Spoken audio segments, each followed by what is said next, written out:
Yeah, really great to see everybody. Great that you've chosen to join us on this Friday afternoon, finishing off the workshops in style. So thank you very much for joining us once again. I'm sure you're all super excited to hear what Greg has to say after his amazing session earlier in the week. No notices for me, really, other than to just say a massive congratulations. And yeah, just hand you over to Greg, who I'm sure you're all desperate to get going with the workshop. So Greg, I'd love to hand over to you once again to kick off the final session. Cool, thank you. I'm excited to be closing it off for us. So I'm not sure if anybody here attended the previous ENS workshop, but I'm going to be doing some high-level overview and then getting pretty deep into CCIP Read, which is this really cool thing that you'll learn all about in a second. So before I do that, does the audio sound good? Video look all right? Everybody can hear, see? Cool. Yep, all good. Great. Let me share my screen over here. Oops. Okay, and that looks like it's showing as well. So we will get started. Cool. So today's agenda, we're going to do a very brief overview. What is ENS? Why is it important? And then we're going to get into the fun stuff of what has it looked like to register an ENS name to date, for the most part. What can it look like, and kind of the cutting edge of what these experiences might be. And what is CCIP Read, which powers the above bullet. And then we're actually going to poke around a code base and maybe add some stuff to what it looks like to really build these off-chain names. Cool. So first of all, reminder on what is ENS. It is a decentralized permissionless naming protocol that lives on Ethereum and scales to the entire internet. And on Monday, or whenever the first workshop was, we probably focused on the first half of the sentence. It is a decentralized permissionless naming protocol that lives on Ethereum. But today we are going to be focusing on the scales to the entire internet thing. And it's important here that ENS is a naming service powered by Ethereum, not just for Ethereum. And so that's really the focus of today. So why is it important? I had the same slide last time, but it's fun, it's cool, it's portable, it's extensible, it's all these things. But ultimately, it improves the crypto user experience, right? So if you see Ethereum up here in the top right corner, this is the Ethereum logo.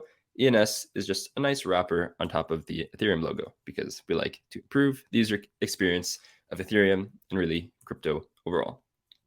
So we'll dive into what has it looked like to register an ENS name.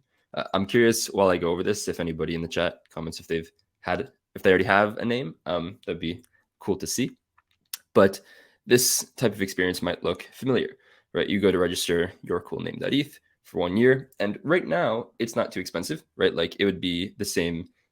Awesome. We have some people with an ENS name. Right now it might be like $10, $15, which is the same basically as a DNS.com name. And you get all the decentralized permissionless benefits of being a naming service on Ethereum.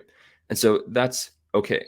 But when the price of Ether is potentially higher again, like it was a few years ago, and gas is higher on Ethereum, which is like what we pay to use a busy network, these prices can get quite up there, right? And the part that we don't like to see here is that for a $5 name registration, it can cost $75 or more at peak times in just network fees. And for some users, that's okay, who want the like premium, most decentralized, like permissionless tax, right? Sometimes it's okay to pay that, but I don't think that's the best onboarding experience for new users. And I think many of you would probably agree. So what can we do to improve that? And I guess there are a few ways, right? Mostly via subdomains. So this is an example by a community member, not something that we at ENS Labs have built. And I will go and demo it in a few minutes. But it is basically a way to mint a subdomain on a layer 2, such as Optimism.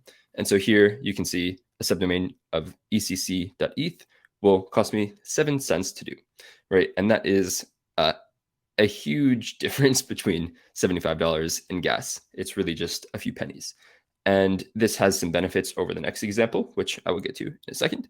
But the next example is totally free off-chain. And so this just means, again, subdomains, but I can store the data for these names anywhere I want. So that is a database, a Google Sheet, a flat JSON file, really anything I want. And I think this is the one that I'm going to demo first right now. So ignore the phone on the left. I will use that a bit later. And this is what a easy experience of registering off-chain ENS name could look like, right? I have one input field for the most part, just Greg .offchain-demo.eth. I'm going to press register, and I sign a message that is totally free. Oh, it popped up on my other monitor over here, but this is the message that comes up. Do I want to register greg.offchain-demo.eth? I'm going to sign it. Again, totally free. And there is my ENS name, right? I press view in the manager. I go through some Cloudflare checks. And this ENS name works. You know, it resolves to the address that I connected. If I copy this and I go into MetaMask and I want to send something to greg.offchain-demo.eth, it works. Like, that's an ENS name. And if you ask me, that is a much better onboarding experience than paying $75. And, you know, there are still reasons that people might want the kind of top tier experience. And so we should take a look at what are the different types of names, right? And this is a slightly different breakdown of the types of names that I went over on Monday. But for the sake of this discussion, I think this might be more relevant. So we have on-chain.eth names, which is like the default kind of like top dog in ENS. You have off-chain names by default, which is what I just showed you a demo of. And then we have off-chain with a layer 2, which I showed on a previous slide, but didn't demo quite yet. And maybe I will get around to that in a little bit. The differences are definitely noteworthy. So on-chain.eth names are the most decentralized. They're 100% on-chain, on mainnet Ethereum. It's trustless. Anybody can build on these smart contracts. It is permissionless. You don't have to ask any permission to do it. And it is decentralized. These contracts cannot be changed without a vote from the ENS DAO to change the contracts. It is technically impossible to do so.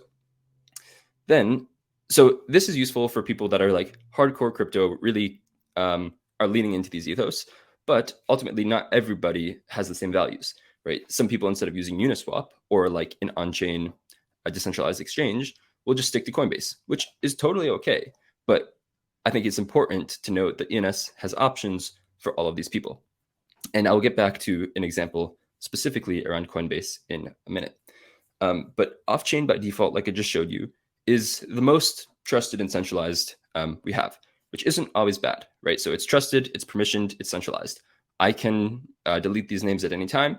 I could edit the API to allow people to not register names or kind of do anything I want, you know, and again, that is okay for many users, but not all.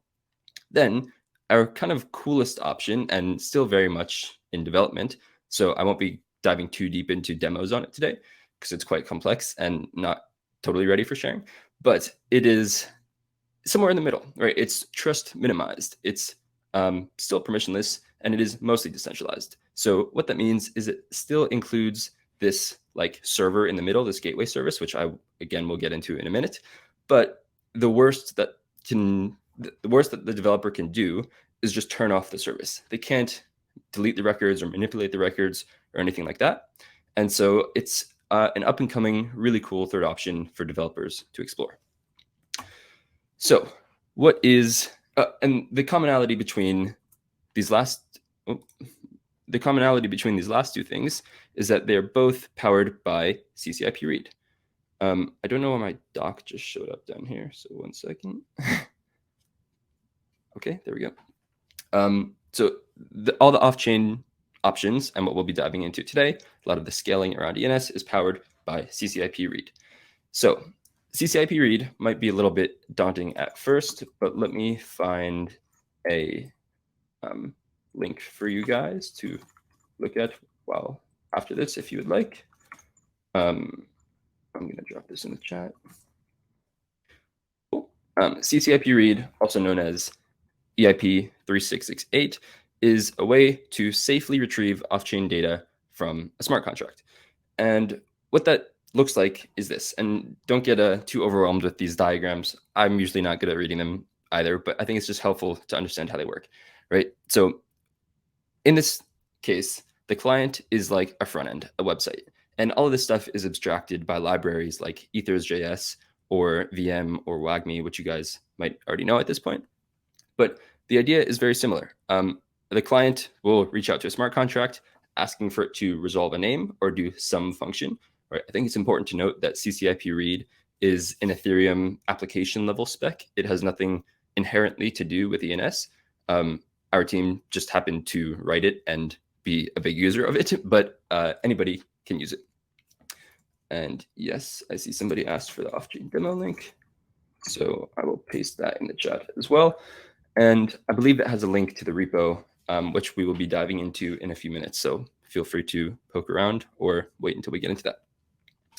But yeah, so a client will reach out to a contract asking it to do something. In our case, resolve a name. And then the contract will kind of call back with an error or a special type of error saying, oh, I don't have the data, but you can go to this other place to fetch the data. And that's exactly what this revert with off-chain data is.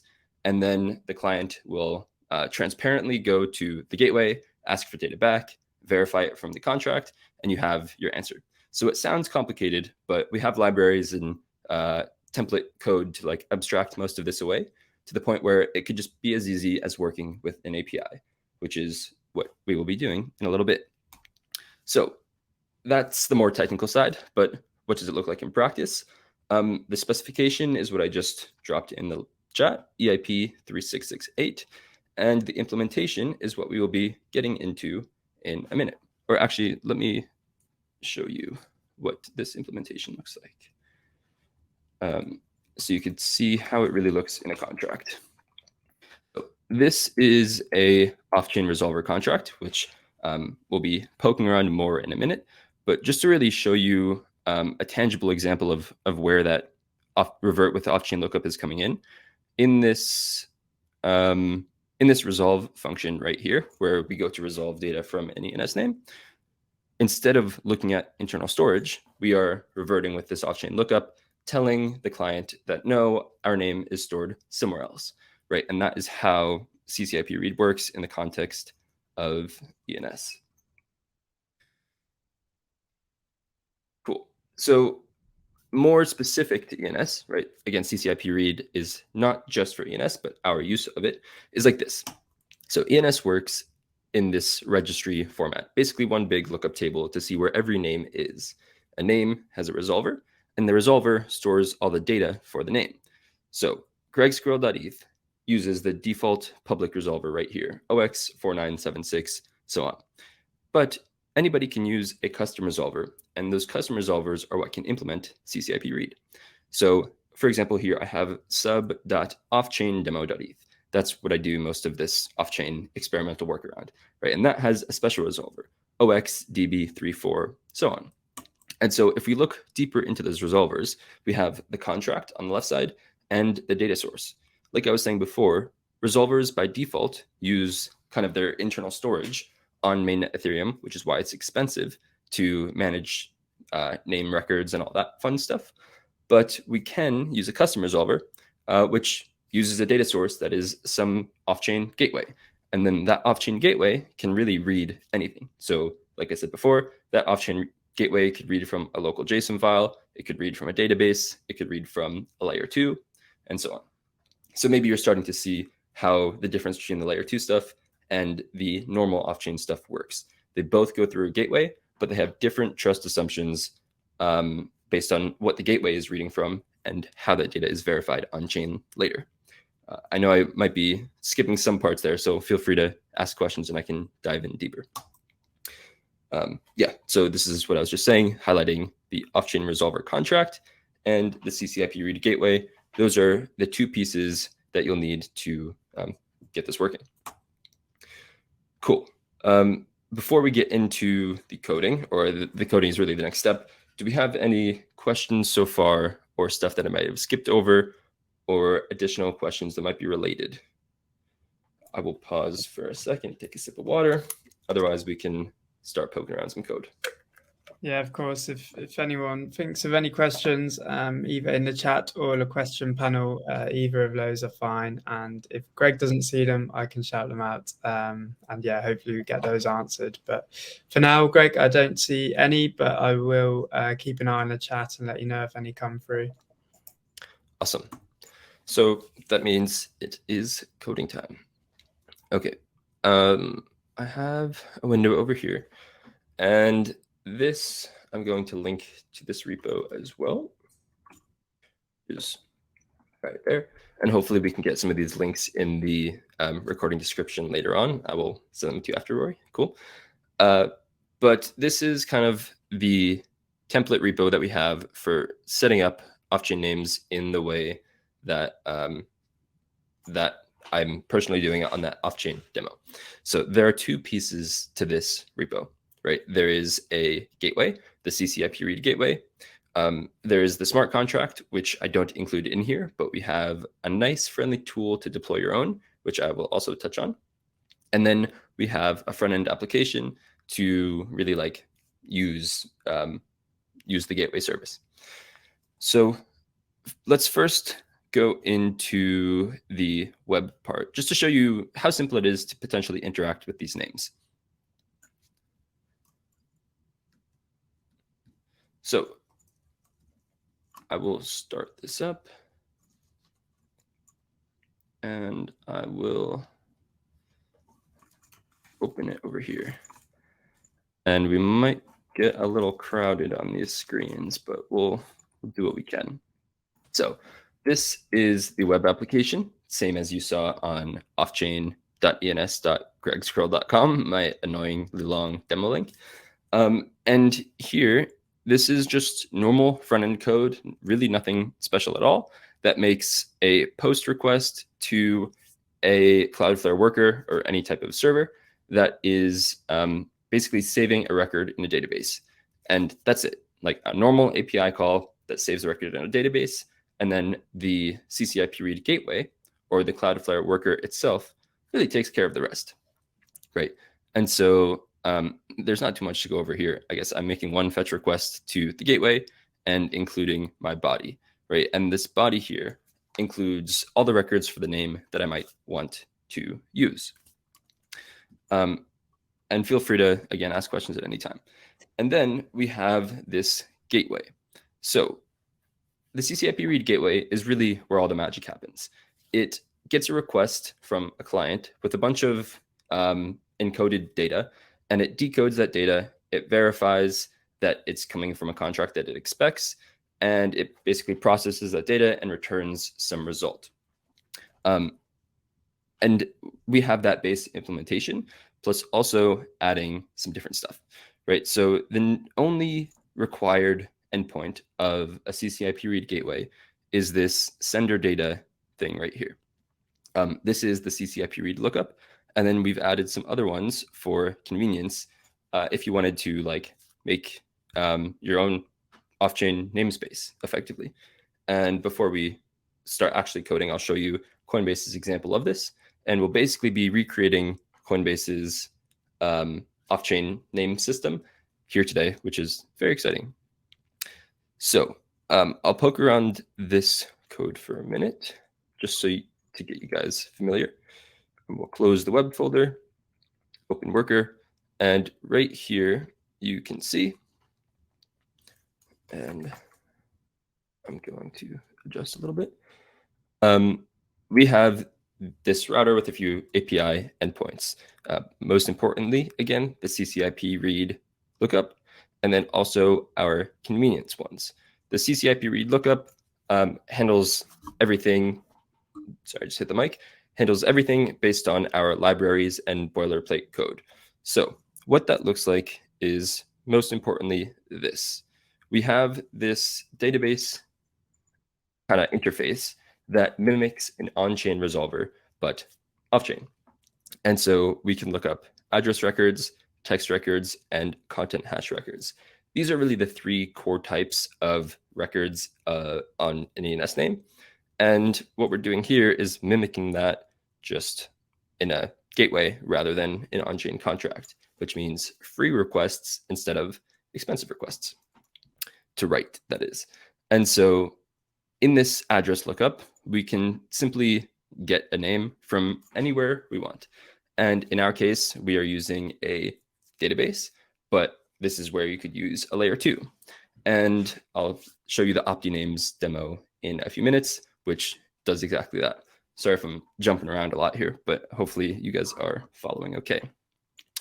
And yeah, the rest kind of works the same.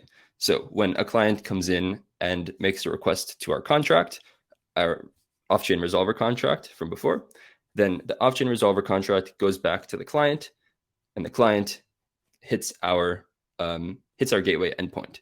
Our gateway endpoint will call one of these functions, looking for a name and finding the data that it's asking for. So if I'm asking for an address, it will get the name and resolve the address, and so on. It will return that to the client, and then the client will verify that it is coming from the expected server and resolve the name. So it's a little bit of like network request ping pong, but it's pretty quick, especially if you use something like a Cloudflare worker like I have, and I suggest.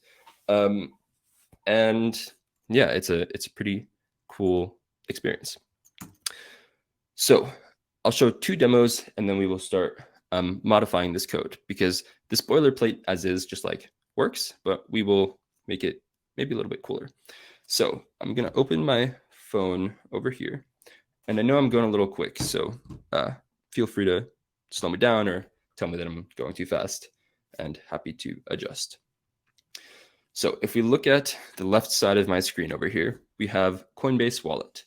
Coinbase Wallet is a popular wallet in the Web3 world. You know, Coinbase is a very large company, and they have a really cool implementation of ENS where they distribute off-chain names to all of their users for free, because they realize that having a globally available and a portable name is just a better user experience than not, if somebody creates a Coinbase wallet, they can immediately send stuff to it from any other wallet in the ecosystem. They can go to Etherscan and look it up. They can use it in MetaMask, and so on. So really having this interoperable name for free by default for every user is just great. And I'll show you exactly how they do that. So I can't make a new name right now because they limit it to 1 per user, right? Like I said before, it is permissioned, and so they can do what they want with it. But if I go into my settings, you'll see at the top, I have 1 wallet, and that wallet is ensiscool.cb.id, because ENS is cool, and that was the first thing that came to mind that was available. So I'm going to go ahead and view my cb.id profile, and you'll see it looks very familiar to an ENS name. And one thing I will call out here is that it's cb.id instead of .eth, because ENS respects existing internet infrastructure. Exactly, Rory. ENS is cool. And so we allow anybody to import DNS names as well. So .id is a DNS TLD, similar to .com, .xyz, and so on. And so they've combined 2 really cool features here of DNS name imports and CCIP Read off-chain resolution to really make a seamless, free experience for all their users.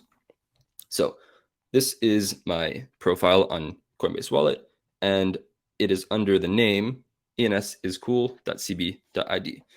And if I go and change, or at the same time of doing that, I will open this up in the ENS app, ensiscool.cb.id. And you can see everything here aligns with my ENS profile. But if I go and change something like this website, right? So I will add ens.domains and hit save. Then all this is doing is making a request to Coinbase's database, free for me, free for them. But if I refresh this page on the right with my ENS profile, boom, I have the URL right there. So this is really just showing the kind of flexibility of CCIP Read and how much more like free it allows your users to jump around and edit their profile, just like a Web2 app, but have it be portable like any Web3 app. And just to really prove that, right? I know I'm showing ENS is cool.cb.id on the ENS.domains website. So of course we're going to have good handling of it, but I'll show you if I go to MetaMask, right, which has nothing inherently to do with ENS, and I go and send something to ENS is cool.cb.id, it works right off the bat. And this name is free for me to create and edit and so on. So this is just the type of user experience that CCIP Read and ENS allows you to build for your users. And while I'm in demo mode, I might as well do the off-chain one as well. So this is OptiNames, like I mentioned before, and it works very similarly to what I just showed you on the left, except has a few different things going on behind the scenes. So this is registering a name on Optimism. It is making a smart contract call to Optimism, which is an Ethereum layer 2. It's minting an NFT on Optimism, and then the CCIP Read gateway that they have running will basically make an HTTP request to an Optimism RPC, and which is a way that you communicate with the blockchain and see who the owner of that NFT is and resolve to that address. So I will go ahead and change my wallet connection to Optimism. Okay. And I want to mint gregskrill.ecc.eth for free. I'm going to press register, and I should have MetaMask pop up. Cool. MetaMask is really bad at calculating like default gas values. And so it shows you more expensive than it actually has to be. Right here, you'll see I'm registering a ENS name for 10 cents. And if I press confirm, then this should kind of throw me out to the ENS app in a second with my new working name that is gregskrill.ecc.eth. I got a pop-up blocked over here. And I think that means it worked, but let's see. Skrill.ecc.eth. There we go. So it is a working ENS name that resolves to an address and exists on Optimism. So I paid 10 cents or less for this name that is permissionless in a way because it is on a smart contract in Optimism, but there is still that centralized party of a gateway in between. Like I said, we're working on ways to minimize the trust of that gateway, but this is kind of just a really cool minimum viable demo from a community member of what this layer 2 experience could look like. And just again, to prove that this is actually working, if I go to Ethereum and I want to send something to gregskrill.ecc.eth, my brand new ENS name that lives on Optimism that did not exist 2 minutes ago, it works. And I can send something right here to gregskrill.ecc.eth. So those are two very cool demos that I wanted to highlight. And now we can start playing around with code. So over here, again, is the repo that I showed before. And we're going to run 2 tasks. And again, I'm going to pause for any potential questions and a water break on my end. Could you also perhaps just zoom in ever so slightly if we're going to be working with the code? Yeah, that would be great. Thank you. And yeah, encourage any questions. Oh, I see someone typing. Maybe it's a really long question now that we'll be waiting for, but I can always ask after if you want to carry on. Cool. I will, let's see how big I can make it before we get a little crazy.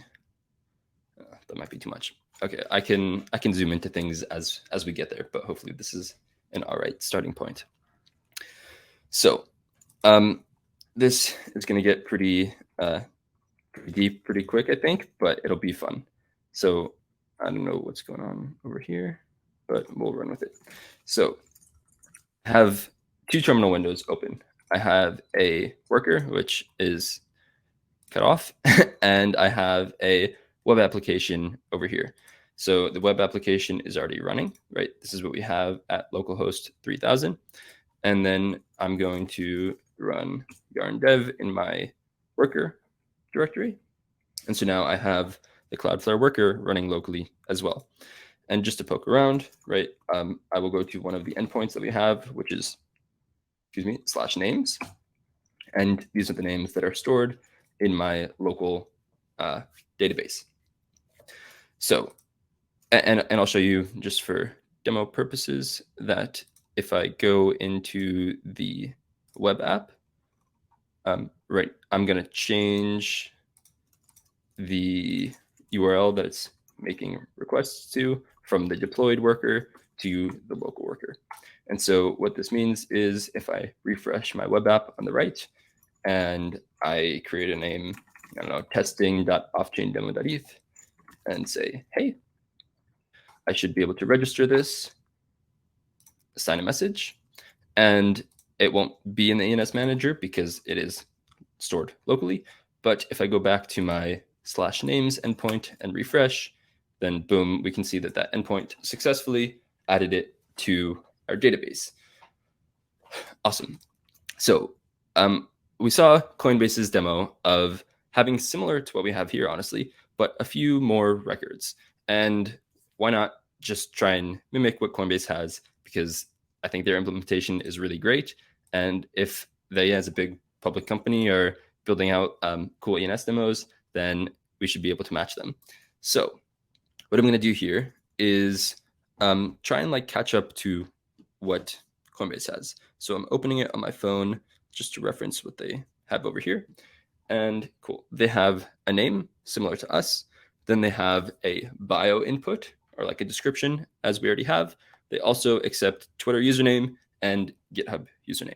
So I just want to show you guys how easy it might be to add that because of our flexible API. So right here, I have a few state variables, and I'm going to add some more to track the input of these, or track the value of these inputs. So I have description. I'm going to add URL, right? And this, again, is normal React stuff. Most of what we're doing today in terms of coding is already taken care of on the CCIP Read side. And so it's just easier experience side. How can you allow your users to interact with this in the best way? So we have a URL. We have a, what else did I say? Twitter. And we have a GitHub. Cool. So to actually put something in these variables, we're just going to very simply copy and paste our existing description input. So right here, I'll do it one more time. Did I do 2 or 3? I did 3. Okay. So we'll do 3 more times. All right, we have 4 descriptions here, which obviously is not what we want. So we are going to do set URL, I think it was. And then we can do Twitter. So now we have name, description, website, Twitter. And then I think I also added GitHub. Greg, whilst you are adding that one, we've also had a question from Andy who asks, when you actually want to publish this code, would you need to change the local host URL to the actual website URL? Yep. So that is a good question. And yes, that is correct. Line 42, he says. Yes. On line 42, or I guess line 43 over here, I may have added something. I will actually undo it and use the deployed worker. And you should deploy your own, but this is exactly where you would replace it. And so you want to be using a deployed Cloudflare worker, which will then be accessible to the world versus localhost. And actually, we can even use this deployed one for demo purposes because it's already set up to accept these things. So hopefully that worked. Cool. And I will move on. Good question. So right now we have a description. We have a website field where I will have a placeholder like that. Twitter. is going to be Twitter, and GitHub will be a placeholder of my GitHub. Cool. So we have all these things set up, and we are kind of populating these variables when the inputs are being changed. So really just copy paste the description. And now if I go up here to where we're preparing the body of the request that we're going to send to the gateway, I just want to include these new variables in that, right? So I'm sending the gateway a description, a URL, and then the Twitter and GitHub records are formatted in a slightly different way that you guys may have seen before, com.twitter instead of just Twitter, because we are kind of like reserving the names. And so that's the standard, or I guess not reserving the names, but there's some good reason for doing this that, that we do. And so I want to send it as com.twitter, and GitHub Copilot recommended correctly the com.github format right there. Cool.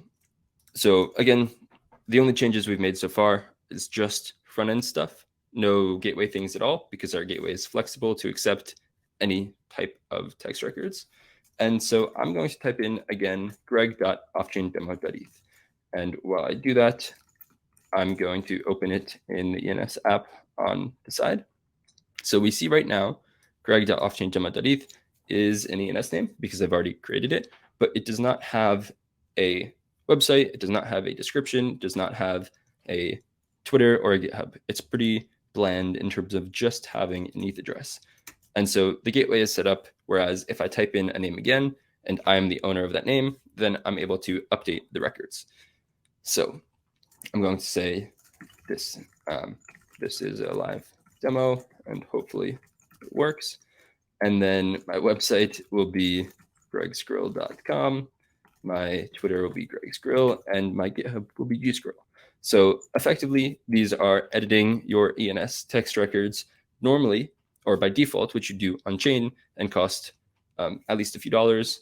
Right now, we're going to do it totally for free just by signing a message. So I'm going to sign this. Cool. The visit the ENS manager link will just link us out to here. If I refresh this page, hopefully the cache clears, and there we go. My ENS name now has a description. It has a website. It has a Twitter, a GitHub, and still my ETH address from before.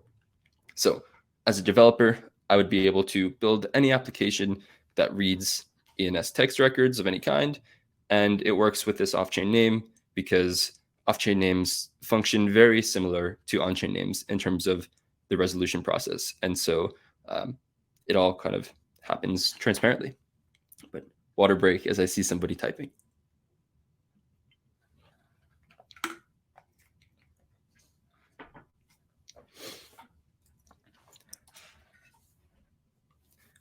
And then we can go a little bit further to mimic the Coinbase wallet implementation.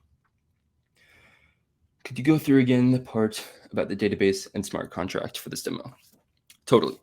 So in order to deploy something like this, there are two pieces involved. That is a ENS resolver contract, which is a smart contract on mainnet Ethereum or a testnet of your choice. We often use Goerli for many things, and ENS has deployments across Goerli. If you would like some Goerli testnet ETH to play around, I'm happy to send it to you. So feel free to reach out or send a message in Discord, and I will happily do that. But in order to deploy the contract, there are a few ways to do it. Right here in the README, you will see that I link to all of the contract files in a different repo. If you're very familiar with diving into contracts and doing deployments and all that stuff, feel free to poke around. Personally, that is not my strong suit, and so I prefer little workaround tools, which is why somebody from our team has built this awesome website called CCIP.tools, and I will drop that in the chat for you. And this is brand new, so excuse bugs and feel free to bug report. This just came out yesterday. But if I connect to Goerli testnet over here, I can very easily deploy this smart contract with all of the required fields. But you'll notice before I do that, I have to have a gateway, because the gateway is like the Cloudflare worker that I told you about, and really is the data store for these names. So in order to deploy the Cloudflare gateway, there are detailed instructions in the repo that I sent before that I am poking around. And so it's really just free. It's simple. This infrastructure I chose because it's really fast. It's kind of infinitely scalable. You know, Cloudflare like runs the internet at this point, and you can store hundreds of thousands of names probably for free. And so that's really cool and why I recommend it. But in order to deploy it, it's very simple, few lines of code, a free Cloudflare account, which many developers already have. And the one thing that might be a little confusing is you have to deploy it with a private key, and kind of like think of this as a signing key, right? So a signing key is for the purpose of the client knowing that the response is coming from a trusted server. And so if I go back to my presentation right here, can't seem to do, but I guess I'll poke around the slides like this. Where are we? So this is CCIP Read, right? Client goes to the contract goes back to the client saying, actually, you should make a request to this gateway, our worker in this case. And what it's sending to this gateway is the data to resolve, and the result is like the storage, basically the information that it's asking for, and a signature saying that I, as the server, which has this private key, is kind of approving this request.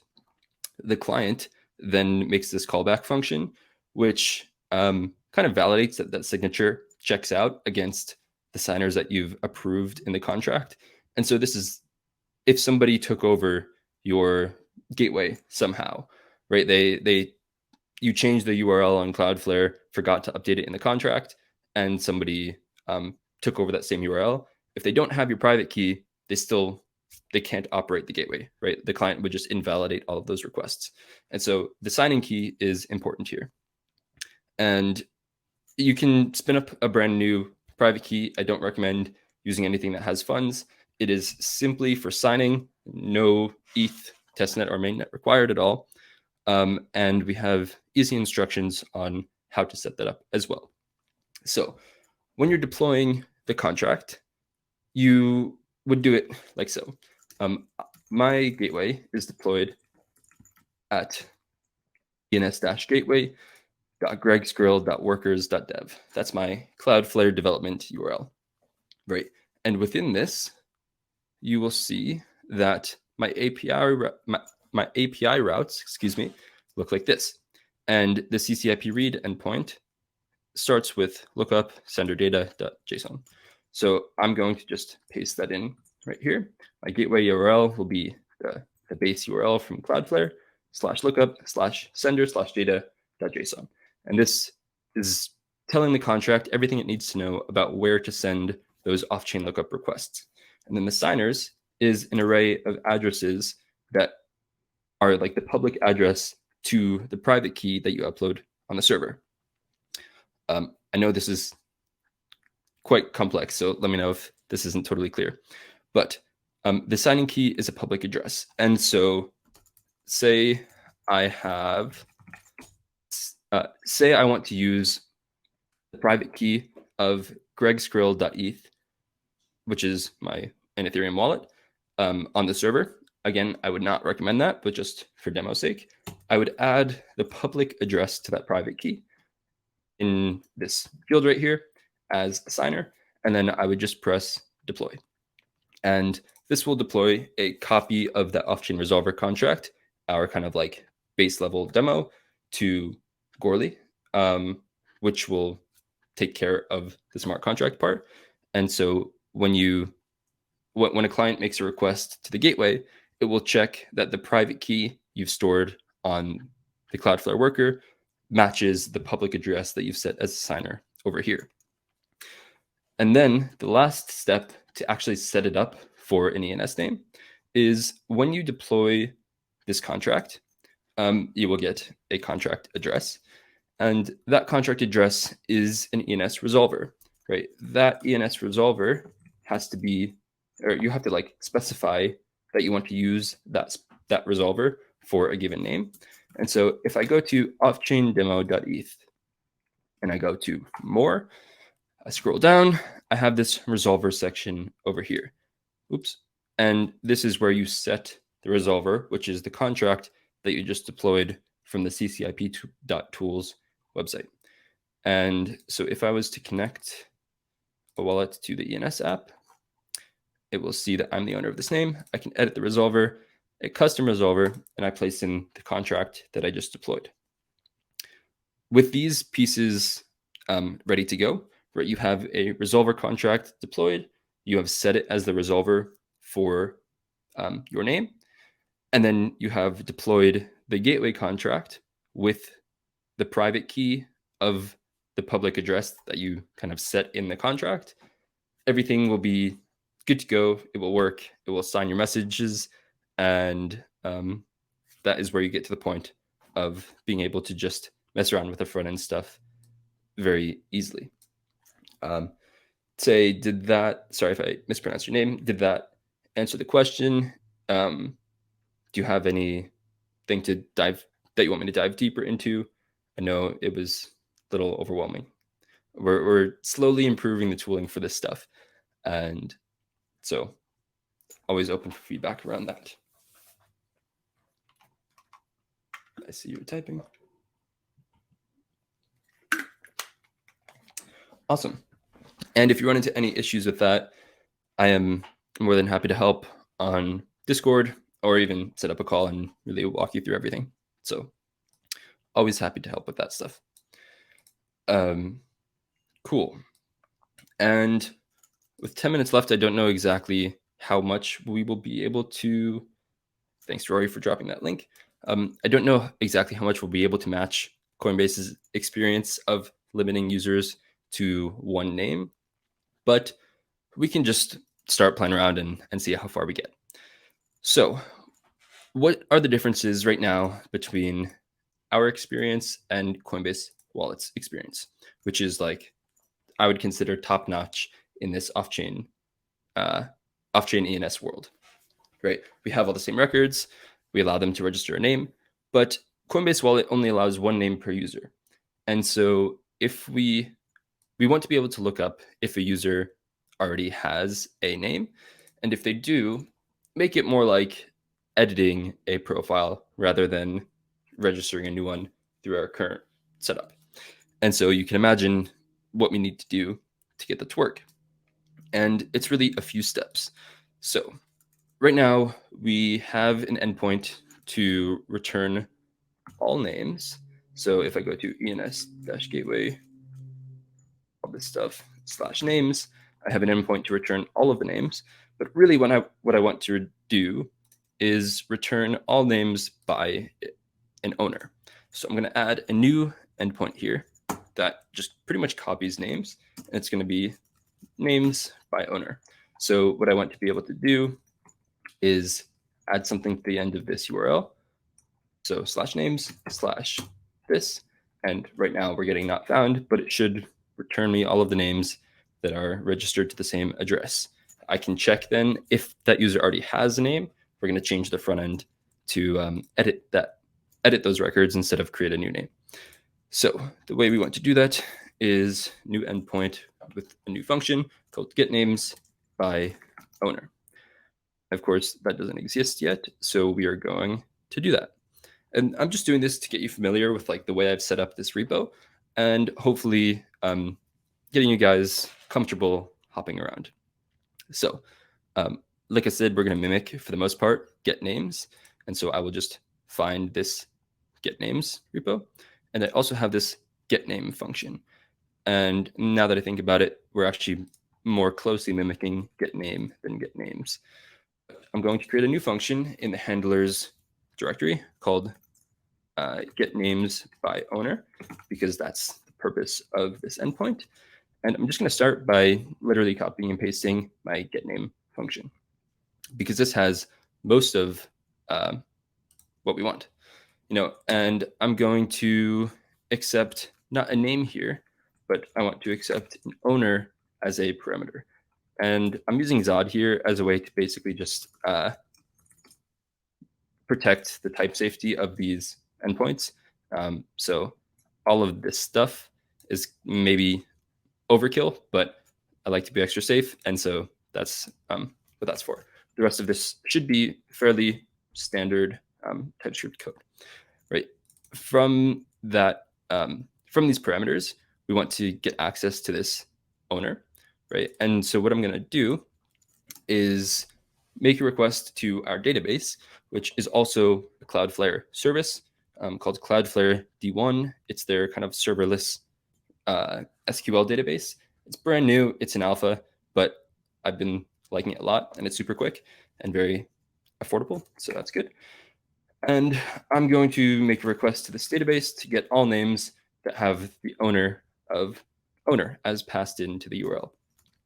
So first, I'm going to instantiate our database, as you'll see I do on other pages, and we are passing that our this is how Cloudflare passes environment variables. And then I'm going to request all the names from the database. So from the database, we're going to select from our names table, names. And you'll see why I like using Keysly, which is a way to interact with databases. It's extremely type safe and makes me feel good when I'm building out endpoints. And so that's another recommendation from my end. But we're going to select everything from names, right? Select all. And we want to select all where the owner, which is the name of a column that we have in the database, where the owner equals the owner as passed into the URL. And then we are going to execute this query. So just to run through this again, we have a new getNames function, or let's call it getNamesByOwner function. This getNamesOwner function takes in it is looking for the owner parameter in the URL. Then once we check that that is valid, we kind of get access to it down here. We are going to create an instance of our database, and then we are going to read from the database all names that have the owner of the address that we passed into the URL. So now names, if I hover over it, you'll see is an array of names. Perfect.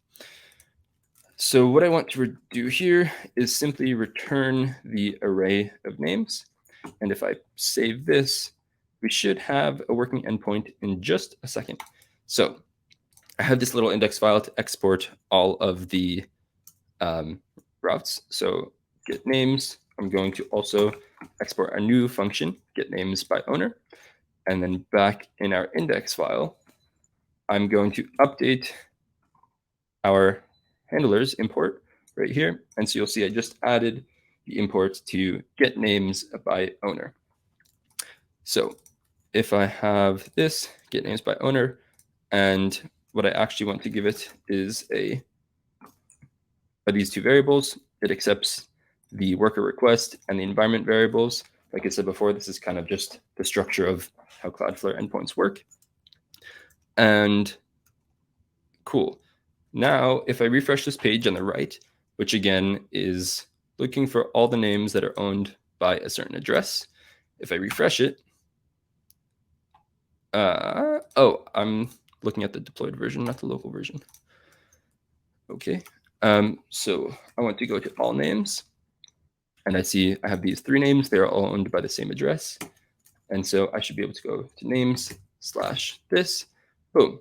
And now I'm seeing all of the names that are owned by this address. Thank you for the time check. That was helpful. And the last thing we'll do here, you'll see Cloudflare D1, which is that SQL database I was mentioning before, stores the JSON stuff in strings. And so I have a nice function called parse name from DB, which I should be able to just, boom, expand those strings into JSON. So now that I have this new endpoint, names/owner, in the front end, and I don't think we're actually going to have time to build this out. So I'll just very quickly explain what I would do, is make an HTTP request to this URL, right? The gateway/names/the owner, or the connected address. I would check to see if that response length is greater than 0. So if the connected address already owns a name, if they do already own a name, or rather have a record in our database, then we will change this first input to be, instead of register a new name, we'll basically just remove it and keep the rest of these records. And our register button would change effectively to like an update profile or a save profile button. And again, that is exactly what we saw in Coinbase Wallet. If I just pull this up as a reminder, I have a name, so there's no way to register a new one, but I can edit all of these inputs and I can press save at the bottom. And this is kind of precisely how their experience works. And so we got very close to rebuilding Coinbase Wallet's implementation of off-chain ENS names, totally for free to both the developer and to the user. Just a great onboarding experience that we've been excited to see roll out in a few wallets and apps. And I think is a perfect way to really dive deeper into ENS in a hackathon. And so I'm glad we got to run through most of that today. That is all that I have for you. Hopefully it wasn't too much. This is my first time going deep live on the CCIP Read stuff. So hopefully it was not too difficult to follow. If you have any questions, happy to answer them in Discord or on Twitter. My DMs are open at Greg Skriloff. Yes, you can fork this repo, build on it for the hackathon. We are happy to see whatever you come up with. And if you have any questions, obviously happy to answer them. But hopefully this was helpful and coming in right at time. Amazing. Greg, thank you very much for both of your amazing sessions. Yeah, I would just reiterate those words and encourage everybody to reach out on Discord with any questions. And of course, as always, the session will be recorded. So if there's anything you didn't catch during the live session, please do feel free to watch the recording back and you can pick it up there. But yeah, Greg, thank you very much for closing out our workshop series. That is all of the workshops for the University Hackathon. I hope you've all really enjoyed them. I hope it's given you some inspiration for your projects and helped you to get started. So yeah, great to see you all in attendance once again. The great news is that submissions are open already. So for any of you who have had a very quick start and you've already kind of built any projects and you're ready to go, please do feel free to use that. But of course, over the coming weeks, we will be there to support you as well. So reach out to us on Discord, on our Calendlies. You can book a call into either mine or Angela's calendars, and we'd be more than happy to offer you some support going forward. But all of that information is in the Hacker Pack, so you can reach out to us there. The submission form is also on the Hacker Pack, and please do look out for a newsletter detailing all of the next steps and what you can expect over the next few weeks. But once again, just to close it out, thank you very much, Greg, and we look forward to seeing the questions in the Discord channels. So thank you all, and enjoy your weekends. Thanks again. Bye-bye.